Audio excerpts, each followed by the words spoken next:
Greetings from the 20th Michigan Irish Music Festival in Muskegon, Michigan.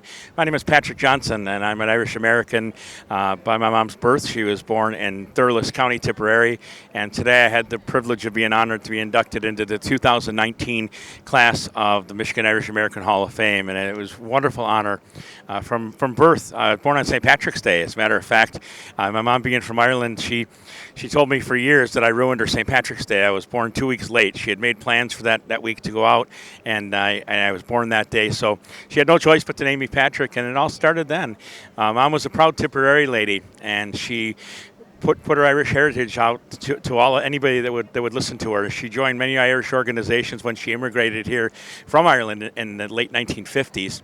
And when I was born, we were living in Detroit and became members of the Gaelic League Irish American Club in Detroit and many of the other Irish organizations as a youth.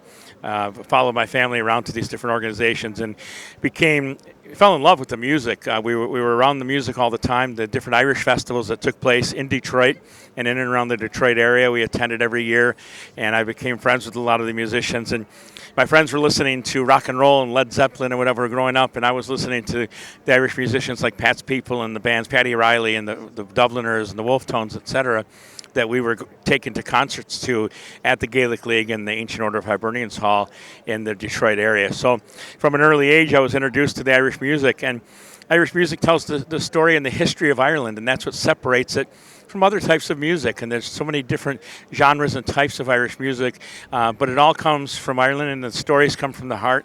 And that was the big thing that brought me into wanting to share and promote my Irish heritage as the Irish music.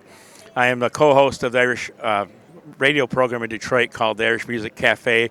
It airs every Monday from 4 to 6 p.m. Eastern Time on our website, which is irishmusiccafe.com. Every week for 2 hours from 4 to 6, we play the best music of Ireland, a great variety of music, and we interview the artists that play the Irish music and sing the Irish music, back from the national stars that have been around for a long time, the classics and the legends, to new and up-and-coming singers and bands and musicians and songwriters. We interview them weekly to help promote their Irish music and give our listeners a wide spectrum of Irish music. I often tell people that Irish music didn't stop getting written in 1962 with the Clancy Brothers. There's so many young, vibrant, talented Irish artists that are out there right now, whether you're a traditional music fan like the Kilfenora Ceilidh Band and the Tulla Ceilidh Band, to the modern Celtic rock bands like Dropkick Murphys out of Boston or whoever they are. The Irish music is such a wide spectrum of it that there's something there for everybody. And we try to play a variety of that on our radio program. We grew up going to the Gaelic League, as I said, and played Irish football. I played Gaelic football as a youth, and my sister and I took Irish step dancing lessons down at the Gaelic League for a long time also. And when my daughters were born, two of my daughters took Irish step dance lessons, and the other one took Gaelic language lessons. So it was all because of my mother, who, like I said, immigrated from Ireland, and she I can't say she beat it into us, but we were growing up around it that we had no choice when we were young but to celebrate our heritage. And then it came to the point that we were so proud of our Irish heritage that we wanted to tell people about it and attend the festivals and support things. And they're doing such a wonderful job at this festival. I was here probably 15 years ago or so when it was a very small festival, and now it's one of the great festivals in the state of Michigan and in the Midwest. And the musical acts that come here are just amazing. So it's a wonderful place to share the heritage and to talk with other people that are like-minded and they want to share their Irish heritage. During my acceptance speech, I mentioned that earlier this year, there was a report that over 26 million people have used an at-home ancestry test kit to determine where they came from and where their heritage is. So it's vital that people, and I'm glad to see that people are interested in knowing where they came from. So if you haven't done that, maybe that's one way to do it. I didn't have to do that, thankfully, because my mom was from Ireland and we were told where we were from. And I still have family there. I have an aunt and an uncle that still live there. My mom was one of 10 children. 3 of them immigrated to the States, her and her 2 sisters, and the other 7 stayed in Ireland. And 2 of them are still around, and I still communicate with them. And we visit Ireland as often as we can. Most recently with Bridget Gallagher's Irish Tours out of Fowlerville. We took a tour in 2015, and we took a tour around Ireland for 11 days. And then my wife and I stayed an extra 5 days afterwards to visit with family.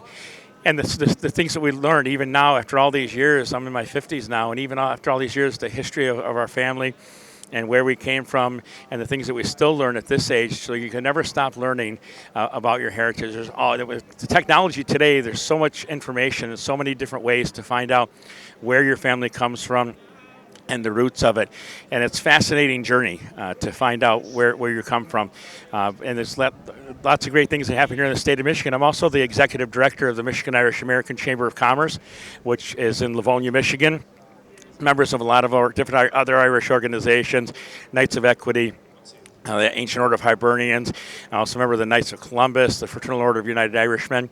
So I try to get involved in these charitable organizations that do good things for the Irish community, but also for charitable organizations also. And that's one of the things that I'm most proud of is my involvement in the charities. So the St. Patrick Senior Center is a wonderful center in Midtown Detroit.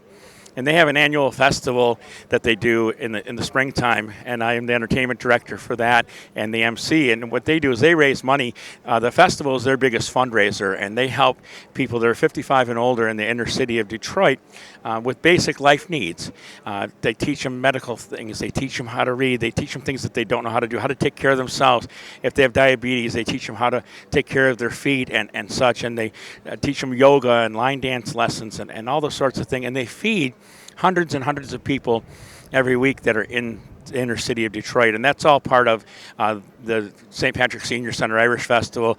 And the Fraternal Order of United Irishmen is their biggest supporter and their biggest fundraiser for that. So those are things that give me the most joy in what I do is working with the charitable organizations and promoting our Irish culture. And young people, you look around and talk to people, so many people don't know where their roots come from and don't know where their family came from, where they hail from. It's very important. It's so important to tell people if you don't know where you're from, you don't know where you're going. That's the way I've always looked at it. And being Irish, I'm very proud of that. And anything I can do to share my experiences with the Irish community and with the young people and teaching them things that I know and that I've learned. And with Irish sports, with the Gaelic Athletic Association that the youth are involved in now, and Irish step dancing, Irish music lessons, there's always a way to learn more about your Irish heritage and to progress that forward for the next generation. I think that's extremely important. And that's what's great about this festival. There's so many different types of bands, cultural events, and events like this with the Michigan Irish American Hall of Fame, and I'm just proud to be part of it.